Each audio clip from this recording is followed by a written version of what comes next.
El ciclo pues como finalidad tiene pues acercar nuestro hospital a la ciudadanía gaditana. De alguna forma queremos ayudar a la promoción de una vida más saludable, a conocer mejor las enfermedades, por supuesto, pero sobre todo haciendo hincapié en lo que es la prevención de las mismas, así como los últimos avances en el abordaje de ellas. Concretamente, la mesa de hoy, el ciclo de conferencias de hoy, pues versará sobre medicina en el deporte. Será moderada por Manuel Camacho, reputado periodista deportivo, y contará con profesionales muy representativos de diferentes campos de la salud y del deporte, a quienes les agradezco la colaboración y disponibilidad que han mostrado en todo momento. Muchas gracias. Sin duda, el deporte, el ejercicio físico, es una fuente de salud para todos, y así todos los agentes sanitarios recomendamos su práctica a cualquier edad. Pero también el deporte, cuando no está bien enfocado, puede convertirse en una fuente de lesiones y de problemas de salud. Por lo tanto, es imprescindible conocer qué deportes o ejercicios son los más adecuados a cada edad y estado físico de cada persona, qué recomendaciones debemos tener en cuenta antes de comenzar a hacer deporte después de un periodo prolongado de inactividad, así como cómo prevenir aquellas lesiones más frecuentes en el ámbito deportivo. Todos estos temas serán abordados por nuestros ponentes esta tarde. Finalmente, reiterarles nuestro agradecimiento y recordarles que todo el equipo humano del Hospital La Salud estamos trabajando con mucha ilusión para que nuestro centro siga creciendo, innovando dentro de su nueva estrategia de expansión para incrementar nuestra cartera de servicios y para ofrecer a los ciudadanos de Cádiz un servicio sanitario de máxima calidad con el Hospital de la Salud como referente de la medicina privada gaditana.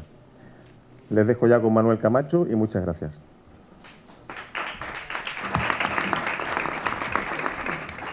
Gracias, Fernando. Muchas gracias a todos por su asistencia y si no lo digo, reviento. Hoy es de esos días en el que si a alguien le pasa algo, puedo decir, ¿hay algún médico en la sala? Lo tenía que decir, si no, reventaba. Bueno, que muchísimas gracias por estar aquí en nombre de la Clínica La Salud para hablar de la medicina del deporte, donde muchos en principio a lo mejor podemos relacionar rápidamente la medicina del deporte que va enfocada al deportista profesional, al deportista de élite. Y bueno, pues lo que yo saqué en claro en las reuniones previas que teníamos preparando esta mesa y que debe quedar, entre otras cosas, es que la medicina deportiva pues no es solo para aquel deportista de élite o deportista profesional, sino ahora los doctores pues nos lo explicarán, porque decían que todos realizamos actividad deportiva en mayor o menor intensidad en el día a día, sin darnos cuenta, y eso pues puede provocar alguna lesión en nuestro cuerpo sin saber que estamos realizando un ejercicio, una disciplina deportiva hogareña, ¿no? o casera, por decirlo de alguna manera, ¿no? Para hablar de este tema de la medicina deportiva, para hablar de todo ello, contamos en la mesa, también recuerdo que al final va de turno de preguntas para todo aquel que se haya quedado con alguna duda que no se haya disipado aquí, pues lo puede hacer al final de la misma. Y paso ya a saludar, a presentar a los intervinientes, el doctor Salvador Castillo, que es coordinador de la Unidad de Medicina Deportiva y Traumatología del Hospital de la Salud y jefe de los servicios médicos de varios equipos profesionales de fútbol, actualmente el Cádiz Club de Fútbol. Doctor, buenas tardes, gracias. Buenas tardes, gracias a vosotros. También a José González, exjugador de Cádiz, Mallorca, Rayo Vallecano, Málaga, Albacete, entre otros, también en China, entrenador de equipos profesionales de primera división, Málaga, Albacete, Granada, también ha estado en el Cádiz, evidentemente, Córdoba, Murcia y también en China. José González. Hola, buenas tardes. Gracias por estar aquí. También el doctor Francisco Peral, médico del deporte del Ayuntamiento de Cádiz y vicepresidente de la Sociedad Andaluza de Medicina del Deporte. Buenas tardes. Muchas gracias. Y don Isaac García López, redactador físico. Buenas tardes. Buenas tardes, muchas gracias. Pues tenemos la mesa presentada y, en principio, me gustaría arrancar con eso que comentábamos, ¿no? Lo decíamos en las reuniones, lo acabo de decir yo en mi introducción, que no va solo enfocado al profesional, al deportista de élite, sino cualquier persona pues necesita, ¿no? Saber, conocer, acudir, ¿no? al médico, en este caso la especialidad de medicina deportiva, ¿no? los doctores pueden empezar por ahí, si os parece, romper el hielo. Sí. Y el resto de profesionales pues le pueden seguir si tienen algo que aportar. Sí, yo creo que lo más... Buenas tardes a todos y gracias por vuestra asistencia. Yo creo que lo más importante de la charla de hoy es que la gente saque ese concepto. Todo el mundo más o menos sabe que ha hecho deporte, sabe que la medicina deportiva es útil e interesante para él. Pero prácticamente todo el mundo hacemos actividad física, a veces sin saberlo. Salir a la calle ya es una actividad física, limpiar la casa, ir a la compra. Ya no digo, por supuesto, subir o bajar escaleras o coger peso. Pero incluso aunque estemos sentados delante de un ordenador o muchas horas sentados en una silla, eso también es una actividad física. Y eso es un factor de riesgo claro para que aparezcan enfermedades, lesiones o dolores de muchos tipos, musculares, articulares y demás. Y la medicina deportiva ayudaría a muchas personas a mejorar esas cualidades, esos problemas, esos accidentes o esas lesiones potenciales que pueden producirse. Entonces quiero que la gente sepa esto porque, por desgracia, la medicina deportiva es una especialidad que al no estar en la sanidad pública es muy desconocida por la población general y pienso que podemos ser muy útiles a toda la población. Bueno, igualmente agradecer la presencia y la invitación a la mesa. Ciertamente el objetivo de la charla en sí marca lo que es la tendencia de cómo se encuentra la medicina en el deporte. Es interdisciplinar, es transversal, quiere decir que nos surtimos de muchas otras especialidades médicas y de ciencias afines al deporte, donde tienen que participar podólogos, nutricionistas, pues fisioterapeutas, readaptadores, y se me quedan psicólogos, etcétera. Luego, hace falta que evidentemente nuestra especialidad tome carta en el asunto, y tome carta en el asunto porque es una especialidad médica y como tal no nos encontramos incorporados en la atención primaria y llevamos muchos años luchando para estar como medicina y como especialidad, pero claro está que la visión a la ciudadanía es qué aporta el médico del deporte. Y estamos hablando que no solamente somos médicos del deporte, sino como nuestra especialidad dice, de la educación física, tanto a nivel educativo para todo el deporte en edad escolar, deporte base, iniciación deportiva, etcétera. Luego, sí es cierto que es para toda la ciudadanía, desde edades tempranas, personas con discapacidad y personas mayores. José, Isaac, ¿tenéis que comentar algo, a apuntar? No, simplemente en mi caso, pues hacer el enfoque en la prevención de lesiones. Desde mi ámbito, en ese sentido, el ejercicio físico, por fortuna a día de hoy se sabe que es una herramienta muy potente de cara a la prevención de lesiones. Y evidentemente el enfoque que se le quiere dar aquí a la mesa es no solo personas deportistas, sino personas normales, en cualquier trabajo que requiera esfuerzo físico o no. Porque me gustaría puntualizar que el sedentarismo es un factor de riesgo muy importante y no ejercicio físico y provoca patologías. O sea que en ese sentido, la parte de ejercicio físico incidiría en eso, en la prevención de lesiones. Bueno, yo estaba viendo los compañeros de la mesa y estaba pensando, estos son los que curan y yo soy el paciente, ¿no? Y me han traído de ejemplo porque yo realmente, si en el fútbol había un golpe en el partido, me lo llevaba yo.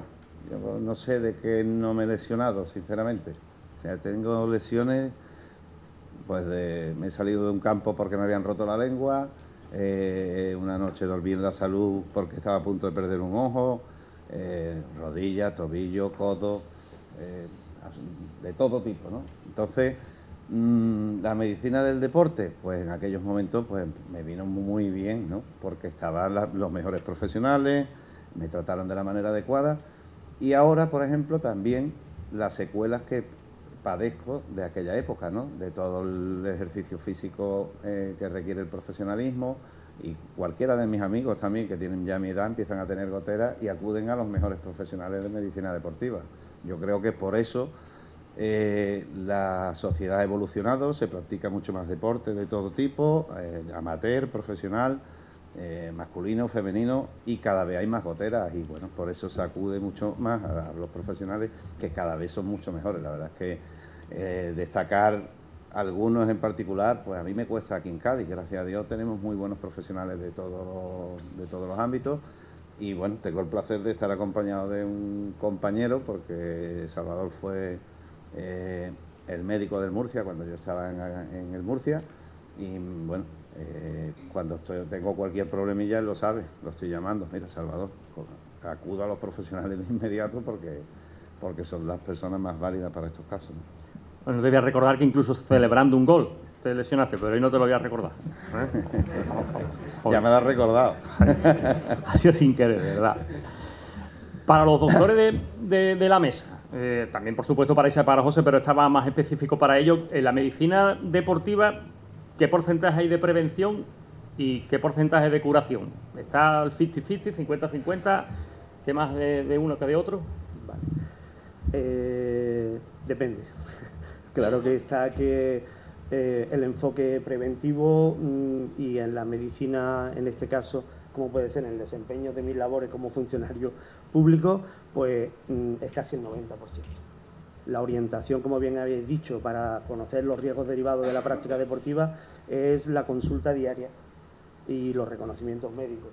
Todo eso es evidentemente una vertiente y un enfoque preventivo de la medicina, pero depende de dónde desarrolles tú la medicina, en el caso de la práctica deportiva, porque hay médicos de campo y hay médicos intervencionistas y todas estas especialidades donde yo creo que son más finalistas y son más curativas. Pero bueno, yo creo que de ese campo y aspecto lo puede decir mejor Salvador, ¿no? ¿Estás de acuerdo? Sí. Ahora dice, no estoy... Sí, sí. A ver, evidentemente la parte curativa es la más importante, que además es la que todo el mundo conoce. Pero sí que hay una parte muy importante en el preventivo que yo también animaría a la gente a que se lo pensara y se animara a venir alguna vez, porque nosotros podemos hacer dos tipos de chequeos. Evidentemente el cardiológico, para ver si alguien tiene algún problema antes de hacer deporte, pero incluso para ver las alteraciones biomecánicas o estructurales que puede tener una persona y que eso le predisponen claramente a tener una lesión posterior. Pongo un ejemplo. Si tú tienes una rodilla que no está en el eje adecuado y está lo que se llama varovalgo, es decir, desviada hacia afuera o hacia adentro, eso te predispone a, en un tiempo X, unos años, te puedes tener lesiones de menisco, puedes tener lesiones de cartílago, y si lo sabemos con tiempo, podemos hacer cosas para prevenir. Si no lo sabemos, cuando llegue, o sea, llegamos tarde y cuando ya el problema le aparece al paciente, pues hemos perdido un tiempo importante y a lo mejor hay cosas que podíamos haber hecho antes que no se hacen. Entonces yo animo a la gente a que se pueda hacer un chequeo, como se hacen chequeos médicos, uno va al médico de cabecera muy habitualmente y dice, me vengo a hacer un chequeo. Pues eso también se puede hacer en la medicina deportiva, porque te digo que hay muchas alteraciones estructurales que podemos detectar antes de que aparezcan los problemas. Sí. Si no importa, yo voy a hacer mención a lo que me ha ocurrido esta mañana. O sea, respetando evidentemente todo lo que son protección de datos, la referencia a los pacientes, porque no entramos en ningún tipo de vulnerabilidad, pero lo que sí puedo decir es que esta mañana en la propia consulta se recurre a Internet y a servicios de una información muy rápida sin realmente fundamentación alguna. Y la lesión que presentaba la paciente es de condromalacia rotuliana, es de una patología generada por haberse programado mismamente ejercicio físico con 21 años. No doy ni un dato más, pero se ha lesionado. Ha hecho sentadillas y saltos, multisaltos en su casa porque lo ha visto en un programa y ha decidido perder kilos, ya sea para el verano o lo que fuera. O sea, el riesgo es existente, el riesgo es el cotidiano, si no nos ponemos en manos y no nos orientamos correctamente. Eso es... Sí, pues puntualizar un poco. Evidentemente estoy de acuerdo porque el ejercicio no es inocuo y eso se ha recalcado en la presentación. O sea, no vale cualquier ejercicio y evidentemente hoy tenemos súper fácil meter en Google ejercicio para X y te aparecen 1000 entradas. Entonces,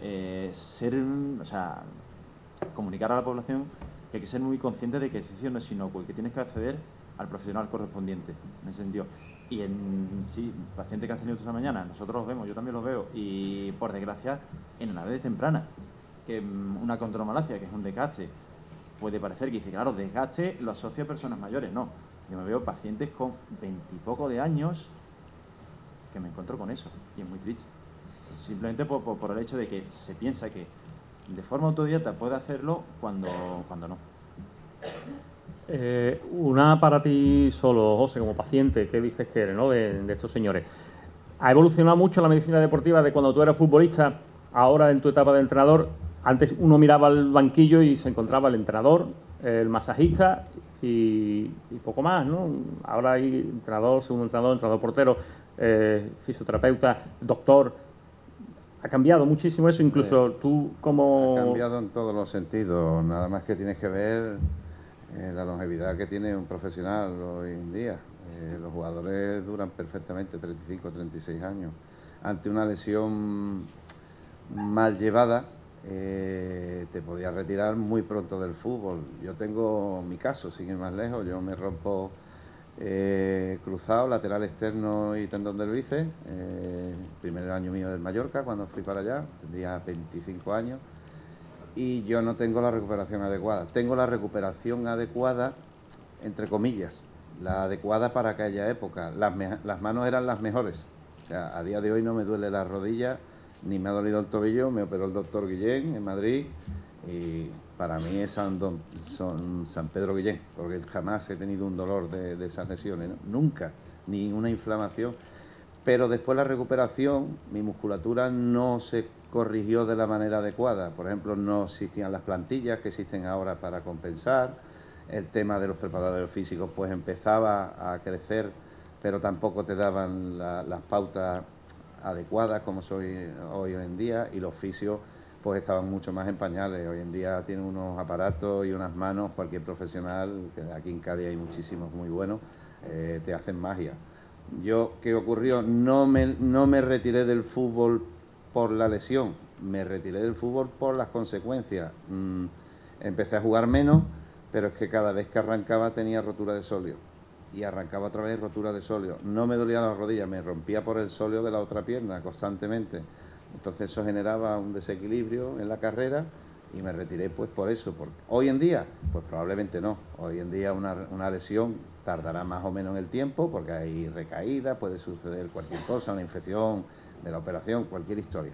Pero tú sabes que el futbolista va a salir bien, y que va a tener una evolución positiva y que va a durar muchísimo. Además, como todo ha mejorado, incluso los entrenamientos, ¿no? Porque que podían causar lesiones. Yo recuerdo esa época, un entrenador que había por aquí que lo que hacía era subir y bajar la grada con saco. Bueno, hoy en ¿no? día también Cargando. tenemos... Sí, no, eso ha cambiado. Hoy tenemos los GPS, además, el preparador físico es el que manda en los entrenamientos.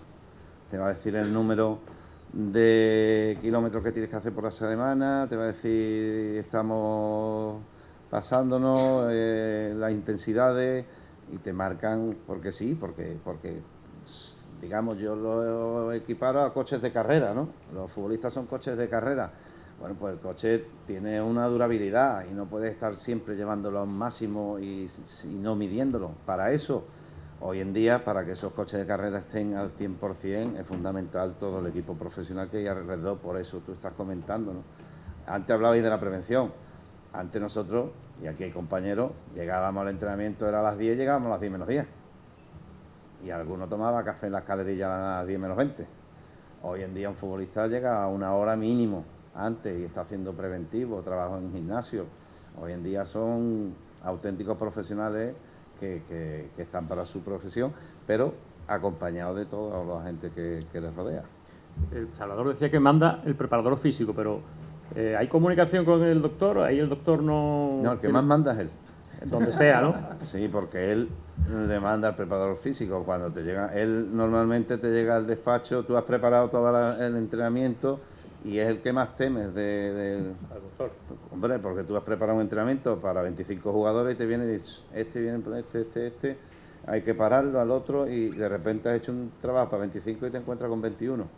Entonces, por eso yo le agradecí a él, que era leñero con los jugadores, era agresivo, yo siempre se lo he dicho, era un médico valiente, no te quitaba un futbolista fácil. A mí me gustaba, yo siempre se lo he dicho a él, y cuando me preguntaron aquí le dije, habéis hecho un buen fichaje porque es un buen médico y es respetado por el jugador, es muy importante, y el respeto te lo ganas también haciendo buenos diagnósticos. Si haces un diagnóstico y te equivocas, la confianza se pierde, y he visto esos casos también en clubes de primera división, que los futbolistas le perdieron el respeto al médico porque se equivocaba de vez en cuando, como cualquiera, ¿no? Todo esto lo dice porque lo invito a comer de vez en cuando, ¿eh? O sea, no os creáis que es gratis, ¿eh? No, porque me pasa consulta. Pero manda él, doy fe, ¿eh?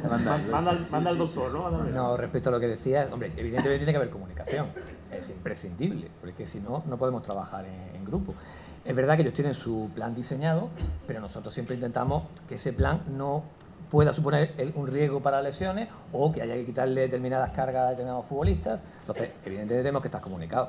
Como él dice, nos temen un poco porque, claro, ellos tienen un plan de trabajo y si nosotros llegamos y se lo estropeamos, pues le tiras todo el trabajo por delante, ¿no?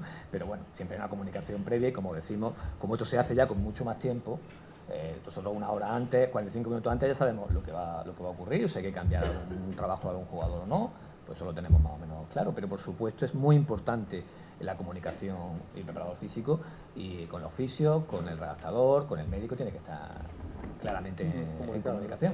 Te voy a contar una anécdota. Yo en China tenía un doctor veterano, era horrible, era malísimo. Era el médico del equipo y lo temía porque me desmontaba los entrenamientos y ya llegó un momento, un día, que me dice, no, este jugador, y digo, ¿qué le pasa? Dice, no, es que ha tenido un atasco de hora y media y no está en condiciones para entrenar. Imagínate lo importante. En esos casos, él sabe los que son de camilla constante, o sea, los que se quejan muchísimo. Y eso es importante, que el médico sea valiente, ¿no? Que le diga, tú tienes esto, no estás para dejar de entrenar, ¿no? Y eso, en ese caso, él lo hacía fenomenal. Para ti, Isaac, que hablaba en la presentación, decía redactador, ¿qué es la redactación exactamente? Pues mira, ¿de dónde viene? Me viene muy bien el ejemplo de él. Por fortuna, él, como ha comentado, y en base a su experiencia, conoció lo que había antes y conoce lo que hay ahora. Hilando un poco con tu caso, que me dijiste que te operaste y acabaste muy bien de la operación, pero luego empezaste a romperte otras zonas del cuerpo. Nosotros nos encargamos de esa función, de decir, debido a la intervención quirúrgica que se ha producido, ¿qué hay que hacer en esa persona en base a reajustes de musculatura y tal, para que esté en óptimas condiciones? En su caso, buscando rendimiento, pero incidiendo también población general. No sé, pongo el ejemplo de un fontanero que le duele la espalda y al día siguiente tiene que volver a ir a trabajar y se tiene que agachar, pues ¿qué tiene que hacer? ¿Me entiendes? Entonces, surgió por entonces la figura de ese redactador, que está en esa fase entre más clínica, más primaria y más cercana al rendimiento, ¿me entiendes? Y buscando pues óptimas condiciones, prevención de futuras patologías nuevas y prevención también de recaídas de esa patología que traía. En ese área es donde nos movemos. Respecto a lo que dice Isaac sobre la redactación y analizando lo que hablábamos antes de la prevención, es que la redactación es muy importante, no solo para cuando hay una lesión, sino para prevenir lesiones. O sea, cualquier persona a partir de 60 años, tú la coges y sin que no tenga ningún dolor y le analizas determinadas articulaciones y es muy fácil que ella tenga procesos artrósicos o degenerativos. Si lo hubiéramos cogido con 20 años menos y le hacemos un trabajo de redactación adecuado, la prevención es altísima y el riesgo de sufrir lesiones degenerativas o artrósicas es muchísimo menor. Entonces, es una de las cosas que hablábamos antes en la posible prevención de lesiones. Y dentro de lo que decía yo al principio, ¿no? Lo que se pretende, que es para que no solo para el deportista, sino para toda la sociedad. Si hablamos ya del deporte base, que tantos niños practican deporte, ¿qué me decías ahí? ¿Hasta qué punto se están llevando a cabo los reconocimientos médicos en deporte base, en chavales que están practicando deporte? Si son completos, si os consta que son completos o dejan mucho que desear, si están regulados de deporte base a los 4, porque tú también estás muy ligado también al deporte base, ¿no? Últimamente. Sí, bueno, lo que estabais hablando... Por supuesto, los doctores y el readaptador. Lo que estabais hablando de la prevención. Yo tengo un crío con 12 años que va a ser bastante altito y tiene un poco de valgo. Bueno, pues ya él lleva sus plantillas y su plan de trabajo para fortalecer, entre comillas, lo que se puede con esas edades, pero para intentar compensar que no tenga esos problemillas. Francisco sabe mucho más que yo de esto, pero yo creo que los reglamentos médicos que se hacen actualmente son bastante mejorables en general. O sea, hay un cierto boom, aquí hay que hacerlos, pero no está ni reglado ni regulado cómo hay que hacerlo realmente, y en muchos casos se hace únicamente por cubrir el expediente.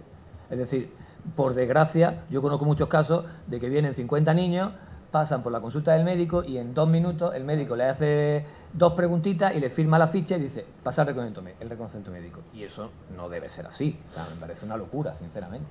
Entonces creo que es muy mejorable. Lo que pasa es que nos queda un camino importante que recorrer. Pero por lo menos hay que hacerle un reconocimiento médico traumatológico básico y un reconocimiento médico cardiológico también básico, que yo creo que debería llevar mínimo un electro Y si puede ser un ecocardiograma, mejor aún. Por mi parte, evidentemente, pues nada, estoy en ese mundo, me vivo en el día a día del reconocimiento médico deportivo base, y está cierto que los tiempos es lo que está marcando las necesidades a inicio de temporada de tener 500 fichas en 2 días. Todos los padres tienen esa misma preocupación y el problema está en nuestra propia responsabilidad. El decir, hay que dedicarle ese tiempo y hacer las pruebas complementarias necesarias. Nuestra praxis médica tiene un código deontológico en el cual te tienes que basar para que necesito de ese tiempo para analizar y ver a los niños, estudiar sus antecedentes personales, familiares, deportivos, hacer la anamnesis correcta, por supuesto, situacional y de lo que es la exploración correcta. Si no tienes al padre delante, no vas a tener esa información si no has hecho el cuestionario. Pero es que existen proyectos europeos. O sea, Aristo es un proyecto que a nivel de modalidades deportivas se hace valoración funcional específica, aparte de la valoración funcional que hacen los licenciados de Ciencias de la Actividad Física en todos los centros escolares. O sea, nos deberíamos de nutrir de lo que hace el pediatra, de lo que hacen los licenciados en el colegio, y a lo mejor realizar un reconocimiento, pues en mi parte sí entiendo que yo pertenezco a la administración y debo de ser muy exhaustivo en todo eso, porque a la hora de certificar me comprometo, por lo cual sé a lo que me refiero y estoy respaldado por el Colegio de Médicos, pero aun habiendo proyectos e intentos por parte de la Federación de hacerlo cada vez con más detalle y mejor desarrollo, la realidad es la demanda. La demanda que existe es que el año pasado a mí me estaban preguntando por compañeros médicos que hicieran en centros privados los reconocimientos médicos porque no había suficientes médicos para atenderlos. Y todos también conocen que a nivel del fútbol sí hay una gran demanda porque hay el mayor número de licencias federativas y hay un camión de reconocimientos médicos organizado por CEDIFA, que es un centro de estudio e investigación del fútbol amateur. Volvemos a lo mismo, dependemos de los requisitos que imponen las federaciones, que en boxeo y en automovilismo está claro que son muy exigentes, o en buceo, donde se exigen hasta pruebas en cámaras hiperbáricas. Pero no digamos que para el deporte base, baloncesto, balonmano, fútbol sala, tanto masculino como femenino, los requisitos mínimos no están regulados ni desarrollados. Y estamos con una agencia estatal de protección de la salud que lo dejó en se determinará. Entonces eso se determinará en la siguiente normativa de desarrollo, nos ha dejado un vacío legal por el cual seguimos luchando, eso está claro. Isaac, hablabas antes tú de gente joven, hablamos todavía de gente más joven, estamos hablando de deporte base, ¿no? Como redactador... Pues yo como redactor, yo agradezco muchísimo la labor que hacen, por ejemplo, ellos reivindicando, porque cuando me llega a mí, por ejemplo, un paciente y pide un reconocimiento médico, hay algunos que no me lo traen directamente, otros que sí me lo traen. Y con lo que decía el doctor Castillo, los veo dentro de mi conocimiento, que digo, aquí me falta algo, me falta cierta información. Entonces, cuestión mía, llamar al médico, preguntar si se acuerda del paciente o no, pero claro, te encuentras con la realidad, y la realidad es que no puedes obtener información. Entonces, claro, a veces nos vemos con ciertas carencias y a partir de ahí tenemos que salir hacia adelante. Y sí, en deporte base hay muchas carencias.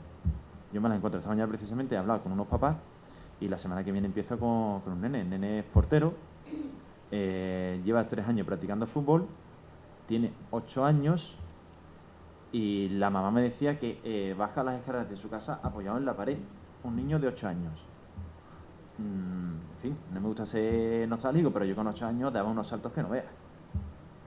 Entonces, claro, yo me pregunto muchas veces de cómo soy capaz a día de hoy llegar a ese punto. ¿Entiendes? Y claro, si desde la parte preventiva no se apoya, pues lógico que nos encontremos con ese tipo de casos. Yo me los encuentro diario, ¿eh? O sea, no es algo anecdótico, no, es diario. Y en este caso sí, el chaval no es un profesional. Juega al fútbol, le gusta la parte de portero y es más recreativo que de rendimiento. Llámese fútbol, llámese hockey y gimnasia deportiva. Decía antes el doctor Castillo, aquella persona, digo por poner un caso práctico, algo que también quería hablar, de una persona que lleva mucho tiempo sin practicar deporte y quiere volver a iniciar la actividad deportiva, o que lo va a hacer incluso por primera vez con cierta edad, ¿no? es vital lo que decía antes, ese reconocimiento médico, ¿no? Ese ver qué tal está el corazón, incluso después de esa valoración cardiológica, qué deporte, ¿no?, puede practicar. A lo mejor, si es que voy a correr la maratón de Nueva York, ¿no?, pues a lo mejor no, los hay, ¿no?, también, ¿no?, claro. Sí, por desgracia se hacen muchas locuras en deporte, y últimamente más, porque además lo de las maratones están muy de moda y hay en cada ciudad y prácticamente en cualquier pueblo ya se hacen carreras de media y larga distancia, ¿no? Evidentemente, cuando alguien no ha hecho deporte nunca o hace mucho tiempo que no lo hace y quiere volver a hacerlo, yo creo que lo ideal no es me voy a la tienda y me compro unas zapatillas, las más caras, por cierto, o la bicicleta que está de moda y me la compro y me gasto un dinero en eso, pero no hago nada más. Yo creo que eso no es lo ideal, ni mucho menos. Evidentemente, una revisión cardiológica es fundamental. Eso tiene que ser básico. Y como decíamos al principio, no solo tiene que ser una revisión cardiológica, también se debe hacer una revisión traumatológica o biomecánica o estructural, como queramos llamarle, para saber cuáles son los problemas que tiene esa persona y cuál es el deporte que mejor le puede venir. A mí, como norma general, me gusta que la gente haga el deporte que le gusta, porque el deporte tiene que ser una cosa recreativa. Entonces, si yo te digo que salgas a correr y a ti correr te aburre muchísimo, pues al final lo vas a dejar. Entonces, cada uno debe hacer lo que le gusta. Pero si tú tienes un problema, que digo yo, artrósico, por ejemplo, y a ti lo que te gusta es el alpinismo, pues igual no es el deporte que más te conviene. Entonces, eso conviene saberlo antes de empezar a hacerlo. Por lo menos que tengas una orientación y decirte, mira, el deporte que te conviene puede ser este o este otro, o este que tú quieres no es el ideal. Y si quieres hacerlo, tienes que hacer un trabajo preventivo previo, que ahí Isaac influiría muchísimo, el trabajo que hace él, de readaptación para preparar a la gente. Es decir, un deportista normal no hace una competición sin entrenar. Pues esto sería igual. Una persona que quiere iniciar a hacer actividad deportiva no debe iniciarlo de buenas a primeras, tiene que entrenar previamente. ¿Cómo es ese entrenamiento? Trabajo de readaptación. Por alusiones directamente, ¿sabes? Pues, Por cierto, hay un par de tiendas de deportes, se acaban de levantar dos gerentes, han ido a decir lo de las zapatillas caras, o sea, no les ha gustado mucho, ¿eh? No digo que no se las compren, pero que no sea lo único que hagan, ¿eh? Han vuelto. Pueden volver. Pues yo seré polémico, que se gaste el dinero en salud y no en material. Lo siento. Se acaban de echar. Vale, bueno, a ver, yo he venido aquí a hablar de mi libro, o sea, ahí en la salud. A ver, sí, evidentemente. Vuelvo a enlazar, en la presentación se ha dicho casos, por ejemplo, que personas que en su inicio fueron deportistas, llevan mucho tiempo sin practicarlo y quieren retomarlo. Vuelvo a insistir, el ejercicio no es inocuo. Entonces, claro, por fortuna, y ya lo decía el doctor Castillo, la gente cada vez se anima más, el hecho está en la cantidad de carreras populares, y uno de los éxitos de las carreras populares es lo siguiente: correr desestresa muchísimo. Ahora, la típica frase de me voy a poner a correr para ponerme en forma no es correcta. Hay que ponerse en forma para correr. O sea, eso hay que cambiarlo, hay que cambiar el chip. ¿Entiendes? Lo típico, venga, pues voy a empezar a correr y ya me pondré en forma. No. Previamente hay que pasar por unas evaluaciones para ver si se determina que tú sí eres apto para correr o no. Doctor, de lo que estamos hablando sobre el deporte para cada edad. Es que se me vienen tantas cosas a la cabeza que la verdad yo pertenezco a la administración y en la administración hay un marco jurídico de referencia y evidentemente la ley del deporte te dice que tienes que proteger la salud del deportista. Eso es lo principal. Si nosotros estamos enfocados a la población porque es el deporte para todos y el deporte de base, está claro que es fundamental que participemos todos, intervengamos todos, porque se está protegiendo.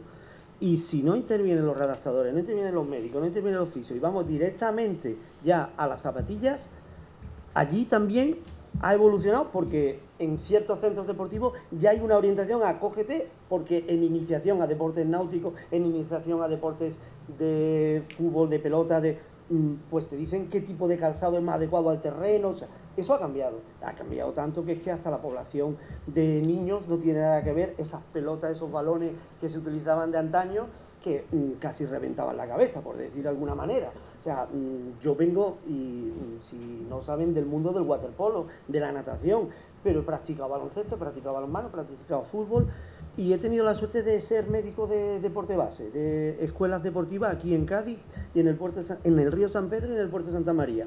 He estado una trayectoria pues por tener 3 niños que evidentemente han decidido por la práctica del fútbol. Pero ¿qué es lo que estamos comentando? Pues que los padres tienen unas preocupaciones, tienen unas necesidades, se demanda el que tenga las zapatillas de cierto jugador, no voy a decir ni la marca comercial ni del jugador, y es lo que prima. O sea, es la inversión en el dinero para que en los Reyes, en tal cumpleaños o comunión, el niño vista con sobrepeso, pero que vista. Nos estamos equivocando. Entonces estamos hablando de educación, estamos hablando de prevención. O sea, creo que en la escuela se está haciendo mucho, pero todavía tenemos que hacer más. Y desde la medicina, si nos están llegando con la patología y tan temprano, algo no estamos haciendo bien. O sea, no estamos educando entonces en este ámbito preventivo.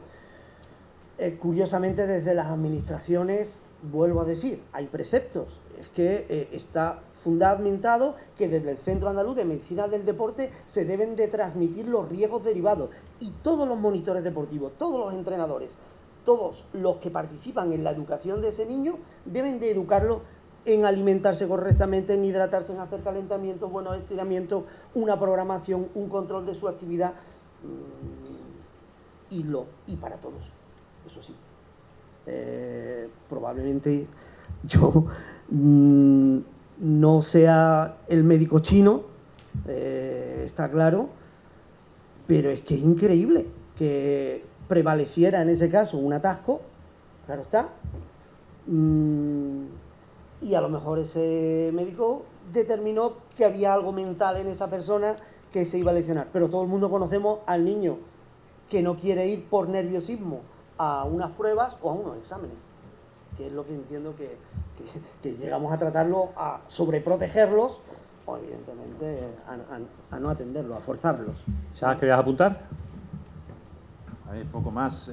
Sí, No, que me pareció que... No, sí, a ver, porque cuando te señalaba eso era porque cierto es que desde el punto de vista administrativo se encuentra con muchas limitaciones. Profesionales del ejercicio físico hay muchos. Yo soy uno. El preparador físico es otro. El gestor del deporte es otro. El profesor de educación física es otro. Y el profesor de educación física solo tiene 2 horas a la semana. Si se intenta educar en valores de esfuerzo, de buscar el movimiento con 2 horas a la semana, sí, no lo estamos haciendo bien.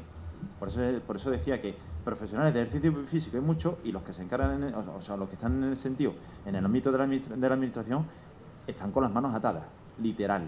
2 horas a la semana no es suficiente. Y al final, pues claro, nos encontramos con los casos que nos encontramos.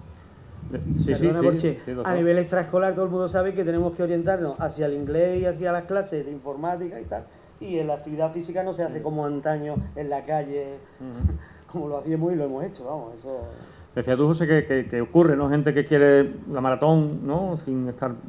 No sé si a ti te pasa, tú te metes en los rondos y dices, no me voy a meter. No, pero... Los partidillos... la prevención, a mí me llama la atención muchísimas veces que gente con cierta edad se mete a jugar partidos de veteranos y demás sin tener prevención anterior. O sea, yo tengo muy claro que cada vez que juego un partido que me gusta jugar a fútbol, es lo que más me gusta, pero me lesiono, porque mi musculatura no está preparada para mi cabeza para ir a la velocidad que tiene que ir un veterano. Y hay gente que sabe jugar, que juega al pie, que juega tranquilo, que no... mi manera de jugar es otra y cada vez que juego me lesiono, entonces no... Y sin embargo, yo veo gente que está jugando partidos en unas condiciones un poquito complicadas, con sobrepeso, peligrosas cuanto menos, y de ahí vienen las lesiones. Y bueno, y ya no en nuestro deporte, en el pádel, que a todo el mundo le dio hace 3 años, 4 años por jugar al pádel, jugaba cualquiera, sin una prevención mínima, y bueno, ha tenido muchísimas lesiones. Bueno, yo creo que a base de palo y de experiencia va aprendiendo todo el mundo, y tarde o temprano, bueno, pues todos nos ponemos en manos de los profesionales, y son los que con sus consejos pues nos van poniendo en la línea adecuada. Antes de ir terminando, ahí me gustaría saber, y era una de las cuestiones también que quería lanzar a la mesa, las últimas técnicas, si las hay, en medicina deportiva. Doctores. Sí, bueno, nosotros, como cualquier otra especialidad, se está innovando constantemente y siempre hay cosas nuevas. Hay un montón de terapias que últimamente se están utilizando, que antes no se usaban, pues la diatermia, la iontoforesis, la electrolisis percutánea, la neuromodulación, y luego en medicina regenerativa y digamos, de vanguardia, pues está el ozono, está el colágeno, están los factores de crecimiento, todo eso es muy importante. Pero yo siempre digo que las cosas nunca pueden ser en lugar de, sino además de. O sea, las terapias clásicas y los tratamientos clásicos no hay por qué abandonarlos. Y para mí lo más importante no es que utilicemos la última técnica ni la máquina más cara, como hablábamos antes de las zapatillas. Lo más importante es que el trabajo sea multidisciplinar y bien organizado.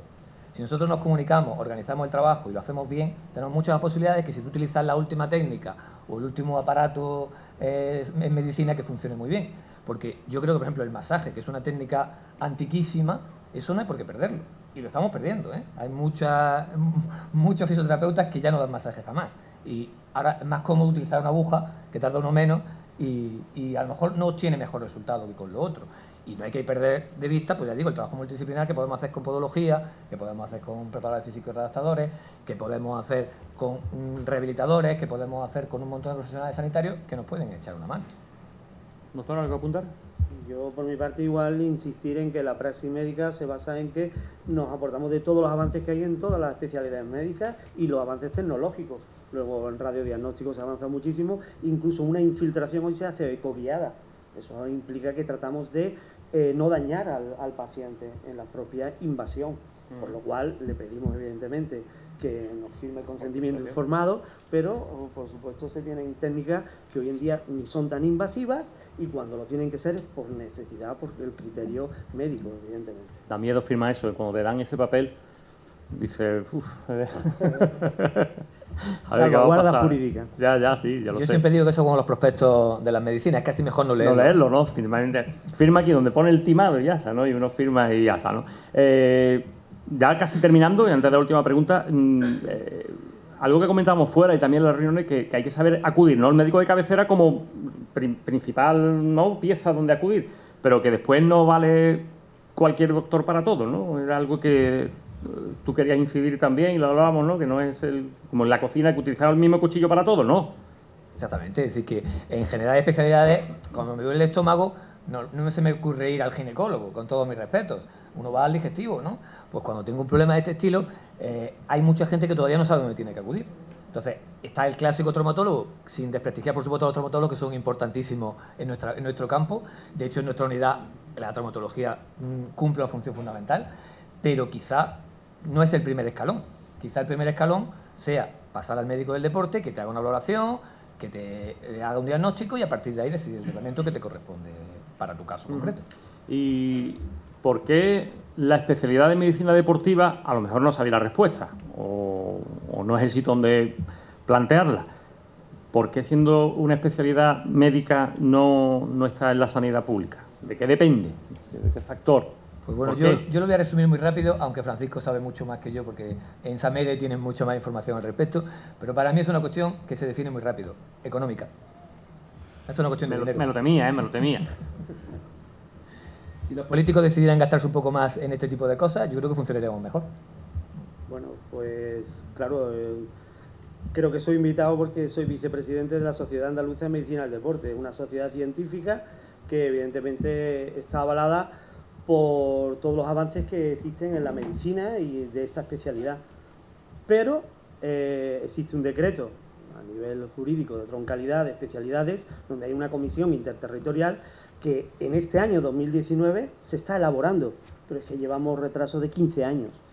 Y bueno, pues tendremos que decir también nosotros los médicos de deporte mea culpa. Es que tenemos que luchar por nuestra especialidad. Es que somos una sociedad en Andalucía con 280 médicos y solamente en Cádiz hay 63 ya. Y teníamos una escuela en Cádiz, en San Fernando, había una escuela profesional de medicina de la educación física y el deporte y ahora mismo está cerrada y la otra que queda es la Universidad de Málaga. Luego en toda España, en Andalucía había 2.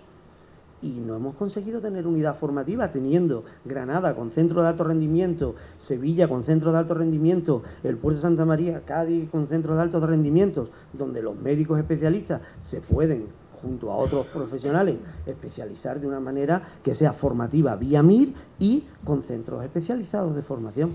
Pero lo siento mucho, es una realidad. O sea, es que no estamos todavía arreglados, no estamos reconocidos en el sistema nacional. Y nuestro presidente de esta Sociedad Española de Medicina del Deporte, pues comenta que sí, que es un problema económico, pero que no iba a suponer tanto, que simplemente la formación no se iba a demandar tanto.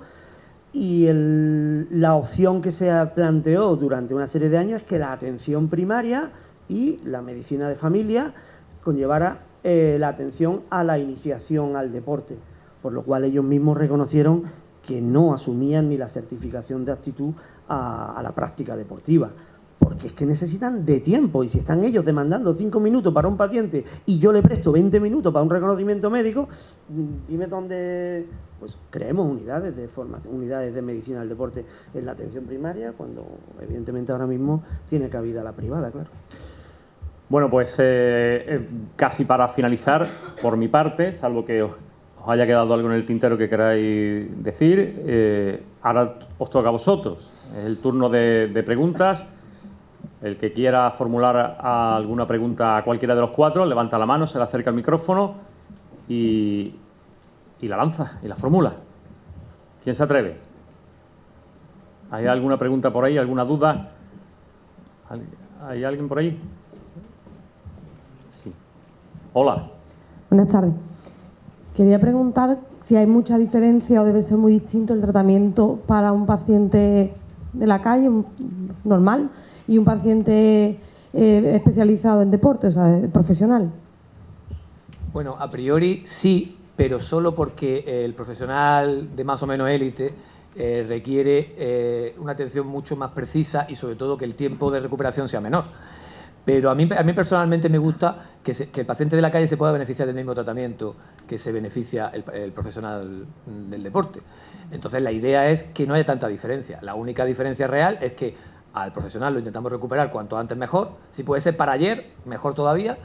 Y al paciente de la población general pues no tenemos esa prisa, con lo cual es mucho mejor. Pero la idea es que las terapias no sean muy diferentes. Si no te importa, hay una cosa que es diferencial, pero abismal. O sea, el deportista de alto rendimiento de élite tiene hasta tarjeta deportiva sanitaria contemplado por el Consejo Superior de Deporte y tiene todo un plan de trabajo encima para obtener un rendimiento, un altísimo rendimiento, porque son objetivos marcados con becas, no tienen para mí nada que ver con la población general, pero nada. O sea, es cuestión de que si a nivel del sistema público vamos haciendo por especialidades, van tratándose, yendo a 1 mes, 2 meses, 3 meses, 6 meses, 1 año para hacer una prueba y conseguir un diagnóstico en 1, 2 o 3 años, eso es lo que sí se tiene que cambiar. Es que en uno era para ayer y en otro vamos a intentar no demorarlo de ese mes a 2 meses por pruebas. O sea, pero es abismal. Porque una cosa es la realidad que tenemos y que se vive y se percibe y desgraciadamente muchos la padecen y la hemos padecido. Empiezo por un especialista, me vuelvo al médico de familia, voy a otro especialista, vuelvo al médico de familia, he empezado un tratamiento, no me ha valido y no tengo pruebas suficientes ni se me ha valorado integralmente. Luego me salto a este y voy directamente al que me va a resolver el problema, que en una gran proporción, y lo sabemos en la medicina, va a partir de un redactador, un fisioterapeuta, porque no me va a ver el médico del deporte o el reumatólogo o el traumatólogo. Y es la realidad. Mira, ¿alguna pregunta más? Tenemos el micrófono. Adelante. Hola. Hola. Mi pregunta, bueno, ya me la habéis contestado un poquito durante la charla, pero hay personas que por el trabajo, bueno, estamos mucho tiempo sentados. No sé si tenéis un deporte preferente para la hora de hacer después algo o unos consejos, algo para después de estar 8 horas o bueno, la hora que sean sentados, bueno, activarte, porque si no, por la salud. ¿no? Justo, lo acabas de decir, es decir, estar 8 horas sentado en una silla no es un deporte, pero es una actividad lesiva enorme. Entonces tienes que hacer alguna actividad diferente para compensar. Ahora Isaac nos dirá probablemente algo más al respecto, pero tienes que hacer algún tipo de actividad, la cual, ya te dije en un momento que depende un poco de cada persona. A mí me gusta que la gente haga lo que le gusta, pero previamente hay que prepararse. habría que hacer una valoración de qué problema tiene esa persona concreta, si tiene alguna alteración de base o si no la tiene, y sobre todo hacer algún tipo de ejercicio para que compense toda esa hora que está sentado y que le va a producir una atrofia muscular seguro. Entonces, intentar fortalecer determinados grupos musculares o músculos concretos que puedan ayudarle a que en su actividad diaria no vaya a tener problemas y sobre todo compensar esas horas que ha estado sentado. Complementar un poquito más. Exactamente, después de esa valoración que se te hace y demás, desde mi ámbito, una de las primeras cosas es, oye, ¿qué te gusta? O sea, el factor motivacional que decía el doctor Castillo, decía, oye, si no me gusta el hockey, pues no te gusta el hockey. Dime qué te gusta y a partir de ahí, mi trabajo consiste previamente hacer el ejercicio necesario que quizás no te guste, de cara a que luego puedas hacer aquello que sí te gusta. Porque uno de los objetivos que nosotros también nos planteamos como profesionales es que la persona se adhiera al tratamiento. Y cuando haces algo que no te gusta, no te adhieres. Pero cuando haces algo que sabes que es necesario, porque va en vistas a que luego vas a poder hacer algo que sí te gusta, en ese tipo de casos sí se adhiere la persona, sí se adhiere el paciente. Entonces, claro, previamente te preguntaría qué quieres hacer, cuál es tu historia, cuál es tu realidad ahora, que no son 8 horas. ¿Cuánto tiempo te llevas conduciendo? ¿Cuánto tiempo te llevas sentado en casa comiendo? O sea, siempre decimos 8 horas, pero no, eso es mentira. Nosotros somos muy realistas en ese sentido, y yo más, porque antes me lo preguntaba en la entrevista, oye, ¿y tu trabajo cómo? Y me salió así a bote pronto, dije, sudando. O sea, el paciente sí que es verdad que no va a hacer saltos mortales, pero no va a hacer así. Ay, mira qué gracioso, subo una copa y mi brazo se va a poner fuerte. No. Mi objetivo es ponerte fuerte en función de tus requerimientos, de lo que necesites para tu trabajo y para tu vida diaria. Es decir, yo busco un rendimiento en el paciente de a pie, que es lo que se busca en el rendimiento en el paciente deportista. ¿Entiendes? Los dos son pacientes, pero el objetivo es distinto. Una cosa es rendimiento, en mi caso yo busco tu estado óptimo, porque tú la semana que viene tienes que seguir trabajando y tienes que seguir pasando 8 horas más las de casa sentado comiendo, etcétera, etcétera. Entonces, buscar el factor motivacional para que te adhieras y a partir de ahí hacer el trabajo que primeramente, yo lo reconozco, la parte de ejercicio clínico es aburrida. No es... los que somos un poco frikis del deporte sí nos gusta hacer sentadilla, pero hay personas que no les gustan y es necesario. El patrón de movimiento que requiere la sentadilla a mí me da muchísima información. Entonces, a partir de ahí, pues sí que es verdad que hay que pagar un precio de hacer cierto tipo de actividades que no gustan, pero en cara de que luego vas a tener la motivación de decir, oye, por fin voy a poder realizar eso que a mí me gusta. No sé si he terminado. Sí, ¿no? En su caso, las horas de coche son también horas de trabajo, ¿verdad? Sí. Pues su silla se mueve, una silla que está en movimiento. Se mueve la silla, no él. Eso es importante. Pero tiene que estar vigilando los espejos retrovisores y los frenos estos que tiene los... No es ejercicio. Ya lo sabes, Sergio, no es ejercicio. ¿Alguna pregunta más? Sí, por aquí hay un par de ellas. Hola, buenas tardes. Una pregunta para la mesa que me estaba temiendo hacer, porque puede crear un poco de debate. Soy médico rehabilitador y algo que estoy de acuerdo con el doctor Castillo, que ¿por qué no el problema económico de por qué el médico del deporte no puede estar en la pública? Además del problema económico, algo que repercute tanto al paciente como al profesional es el tiempo. ¿Cuánto sería el tiempo para explorar a un paciente en la pública, el adecuado para prevenir lesiones? Yo a veces hablo con mis compañeros que trabajan en la pública y sinceramente no entiendo cómo pueden ver a un paciente en 7 minutos, en 8 minutos, en 10 minutos. Es que a mí no me da tiempo ni a escuchar lo que me cuenta el paciente. O sea, yo llego a pacientes que empiezan a contarme en 1994 y yo digo, hasta que lleguemos al 2019 nos queda un rato, ¿eh? O sea que yo creo que hay que dedicarle el tiempo que sea necesario. Yo además mis consultas, a mí no me gusta que tengan un tiempo límite. Depende de lo que necesite el paciente. Pero lo que sí que hacer es hacer el trabajo bien hecho. Es decir, tú tienes que hacer la historia clínica bien hecha, que te aporta mucha información, pero eso tienes que escuchar al paciente. Una de las cosas que yo creo que hemos perdido los médicos es escuchar al paciente. El paciente te da mucha información si te paras y lo oyes. Por desgracia, la sanidad pública no tienen ese tiempo. Yo, de verdad, muchas veces lo pienso, digo, pues, si estuviera en la pública, terminaría peleado con muchos gestores y muchos directores, porque creo que al paciente hay que dedicarle su tiempo. Y si no escuchas lo que te dice, es imposible que sepas lo que tiene. Y luego, además de escucharlo, tienes que dedicarle el tiempo suficiente a explorarlo. A mí mis profesores de hace muchísimos años me decían, hay que levantarse de la mesa. Tienes que irte a la camilla y explorar al paciente. Entiendo que no pueden, pero los médicos de cabecera, yo he visto muchísimos que no se levantan de la silla en la hora y media que están trabajando, 2 horas o las horas que estén.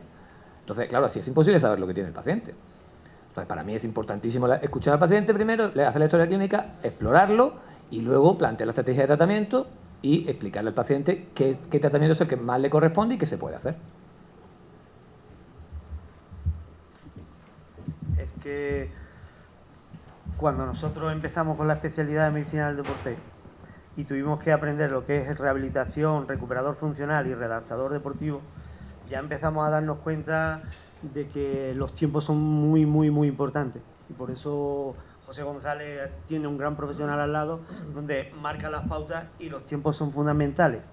Yo he tenido la suerte de pasar por la experiencia de ese deporte base, pero de 1 mes y medio nada más que en el Cádiz Club de Fútbol.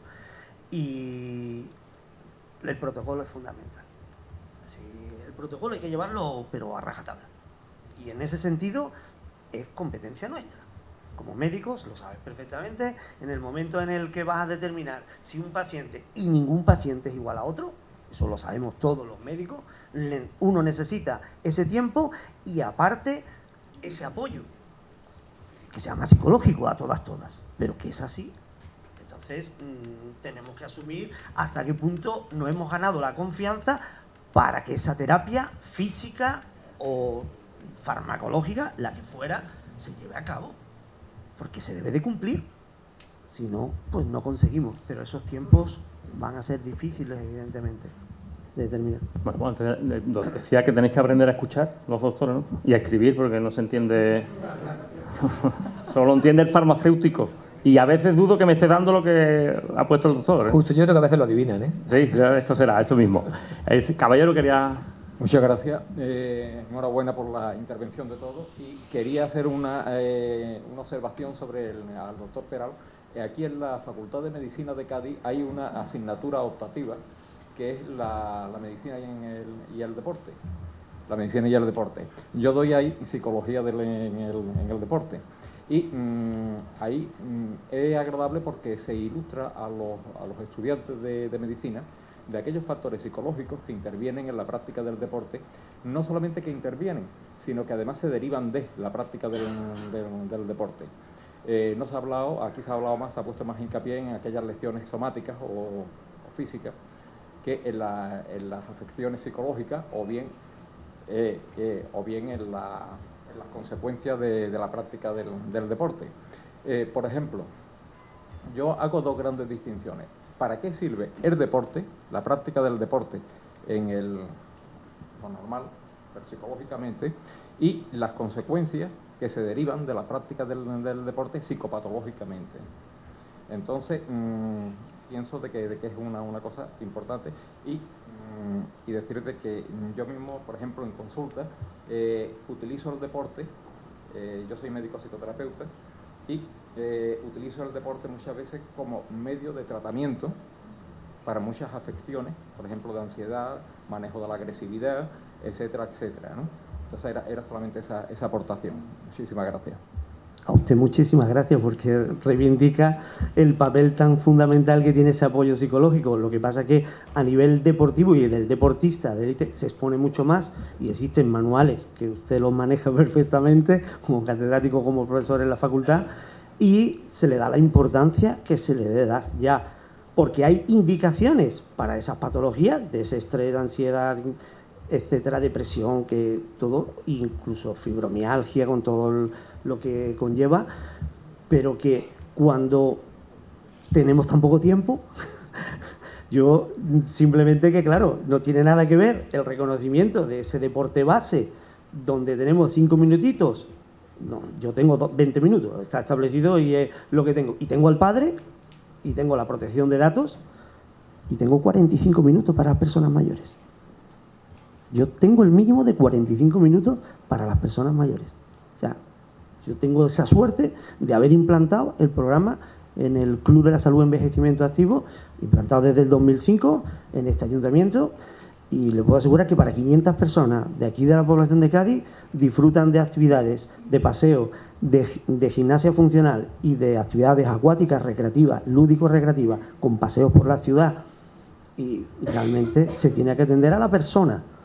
Cuando se atiende a la persona y incluyes todos sus componentes, pues los adhieres seguro, porque lo valoran muchísimo. A mí me parece muy importante la psicología en el deporte, muchísimo, tanto a nivel del deporte profesional, por supuesto, pero también del deportista amateur. Creo que es un apartado que a veces nos dejamos olvidado y que creo que es muy importante. Yo pienso que la unidad nuestra de medicina del deporte tiene que jugar un papel muy importante. Y luego, respecto a lo que decía sobre el ejercicio físico, a mí me parece que la prescripción del ejercicio físico puede ser una terapia muy adecuada, a veces mucho mejor que un antiinflamatorio.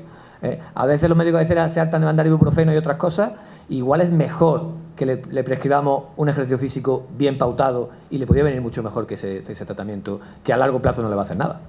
Ahí estoy de acuerdo con la observación que ha hecho Isaac García, en el que hay que saber qué es lo que le gusta a la persona. Porque, por ejemplo, estoy algo de ver en consulta a cardiópatas que van a su cardiólogo y dice, tiene usted que andar 2 horas diarias. Y se le añade al trabajo. Entonces sería mucho mejor preguntarle a usted qué le gusta hacer y que sea compatible con aquello que le gusta y desee hacer, no tenga que hacer. Claro. Ahora quizás también nos diga algo al respecto, pero eso es muy habitual. Le dice al paciente, ande usted 2 horas, y a lo mejor el paciente odia andar. Pues igual hay otra alternativa. O es cartero y se tira todo el día andando y solo nos falta que siga andando después, ¿no? O lo clásico, esto yo supongo que alguien en la sala, esto lo habrá dicho alguien alguna vez, un médico de cabecera seguro, me duele la espalda, ¿qué tengo que hacer? Y le dice, vaya usted a nadar. Siempre, además que eso es clásico. Lo de nadar debe ser una terapia que los médicos de cabecera tienen ahí grabada de algo, no sé si es un trauma infantil o qué es, y a lo mejor el paciente no sabe nadar o no le gusta. Hay un montón de terapias que se consiguen hacer en seco que son iguales o mucho mejores que nadar. Que por supuesto nadar no es vete a nadar y hazlo tú por tu cuenta. Habrá que explicar qué ejercicios se hacen si es que hacemos trabajo en agua. Ya digo que Isaac es mucho más experto que yo en eso, pero que igual no es lo mejor. O sea, nos hemos acostumbrado a mandar una terapia porque nos lo ha dicho alguien, porque estamos acostumbrados, pero le pregunto al paciente si él puede nadar, si le gusta o si sabe, simplemente, porque igual hay otra terapia que se puede hacer mucho más eficaz y no necesita que nade. No, exactamente, o sea, trabajo en agua, sí, enfocado al paciente que lo requiere. Natación es un deporte.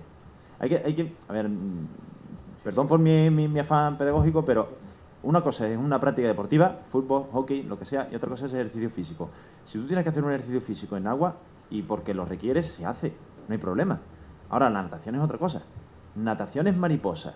Y claro, tú mandas a alguien natación y va al monitor de natación, el médico me ha dicho que tengo que nadar, pues venga, te voy a poner a hacer mariposa y tienes dolor de espalda, cuidado. Entonces, y enlazando con lo que tú decías, a mí mi época de estudiante de la facultad me hacía mucho hincapié dentro del enfoque interdisciplinar, y está el psicólogo también, ¿vale? Está el fisio, que por ejemplo aquí no hay, y muchos más, el nutricionista además, nos decían el enfoque de adherencia, o sea, esa adherencia a la práctica y el factor motivacional tiene que estar ahí. Tú tienes que indagar, tienes que quitar esas capas de cebolla de la persona, escucharla, a ver qué quiere, y a partir de ahí, pues, en mi caso, diseñar el programa de ejercicio físico, planificarlo para llevarlo a donde quiere el paciente, que es su disfrute, su recuperación, etcétera. Y a partir de ahí, pues, vamos trabajando en equipo de cara a eso. Por aquí hay otra pregunta. Adelante. Buenas. No mucho. Yo soy Julián Bautista, soy médico rehabilitador en la salud también y a su vez la pública. Y bueno, espero que conjuntamente con Salvador pues hagamos un trabajo multidisciplinar, que queda muy bonito eso de multidisciplinar en la pública, ¿no? Pero al final en la pública lo reboto como una pelota, como si fuera el fútbol, al traumatólogo, el traumatólogo te lo devuelve en 5 minutos, yo no lo voy a operar, y espero que ese trabajo sea un poco más productivo a nivel privado, porque tenemos la posibilidad. Pero yo quería lanzar aparte una pregunta que es, igual que hemos hablado de técnicas intervencionistas, innovadoras, tipo factores de crecimiento y demás, hay mucha gente que no sé si utilizáis suplementos, no utilizáis, también a Isaac, porque ya hay gente que se apunta a un gimnasio o que se apunta a hacer algún tipo de actividad deportiva y antes de comprarse la zapatilla también va al centro de nutrición a comprarse los batidos de proteína para esas fibras musculares que ha roto o que quiere recompensar y recomponer. Y bueno, no sé si utilizáis algún tipo de suplemento, si lo recomendáis, igual que se ha dicho o ha saltado la palabra fibromialgia. Yo a muchos pacientes con fibromialgia lo que hago es quitarle suplementos o quitarle medicación y meterle suplementos naturales que ayuden un poquito psicológicamente a estar más fuertes. También recomendaciones de ejercicio, no sé qué pensáis sobre ese tema. Bueno, efectivamente, yo creo que la nutrición es el mejor suplemento que existe. Es decir, para mí es muy importante hacer un estudio nutricional. Yo creo que en la unidad lo importante es que lo haga el nutricionista, que es el especialista en el tema, pero bueno, digamos, de la medicina deportiva también podemos ayudar en esa faceta y valorar un poco cuál es la alimentación de esa persona. Y sí, yo sí creo en la suplementación, pero bien hecha. Es decir, habría que hacer un estudio previo, una analítica, ver si tiene algún tipo de carencia, lo que hablaba antes, ¿sabes cuál es el objetivo de esa persona? No es lo mismo un triatleta o un fondista que a lo mejor un paciente que va a hacer un trabajo suave o anaeróbico que tiene otro tipo de necesidades. Entonces eso habría que saberlo también. Pero ya digo, primero, a mí no me gusta que el paciente tome suplementos, como has dicho, me voy al herbolario o a donde sea y compro esto porque lo toma no sé quién o en el gimnasio, sino que eso hay que ver realmente cuál es tu alimentación habitual y qué necesidades son las tuyas y si tienes alguna carencia y aportarla para suplir esa carencia.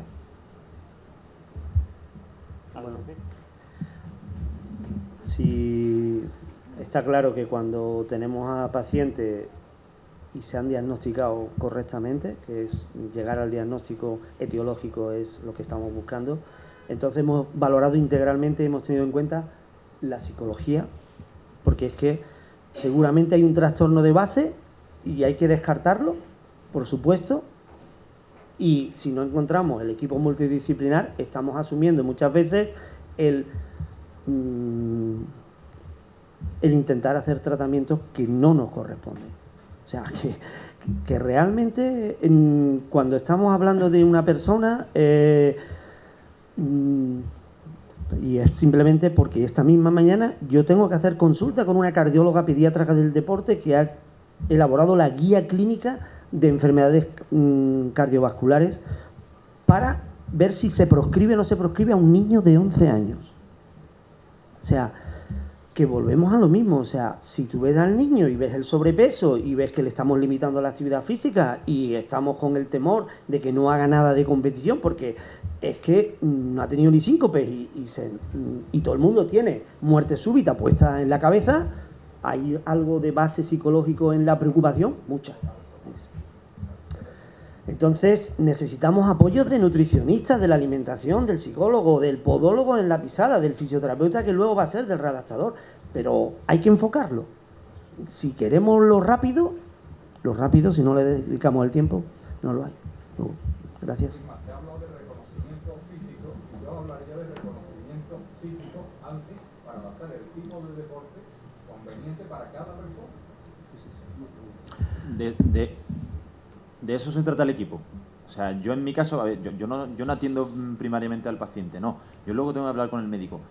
Sea médico rehabilitador, sea ginecólogo, las embarazadas pueden hacer ejercicio físico, ¿me entiendes? O sea, yo me tengo que dirigir y a partir de ahí, mira, me he encontrado con este tipo de casos, pasa esto con este paciente, vale, a partir de ahí yo adapto el ejercicio físico, ¿me entiendes?